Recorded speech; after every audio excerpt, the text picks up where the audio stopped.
প্রোগ্রামে আমি যাবো কি করে?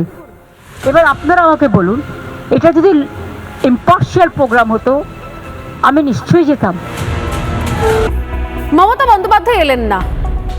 ওনার মনে হলো যে গীতা পাঠের ময়দানে এলে নাকি বিজেপি মাইলেজ পেয়ে যাবে, বা এটা বিজেপির অনুষ্ঠান।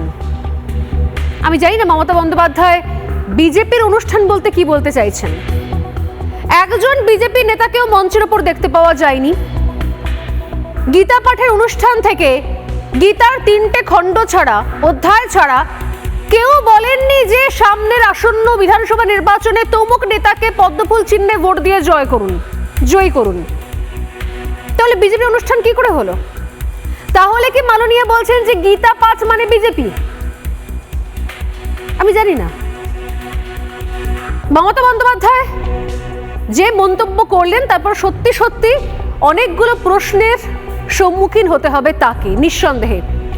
কারণ পশ্চিমবঙ্গের মাটিতে দাঁড়িয়ে, ভারতের মাটিতে দাঁড়িয়ে একজন বারবার করে নির্দিষ্ট একটা ধর্মকে তোপ দাগবে, তাকে কাঠগড়ায় তুলবেন শুধুমাত্র ভোট পেয়েছেন বলে, রাজ্যে গদিতে আছেন বলে, এটা বারবার মেনে নেওয়া যায় না।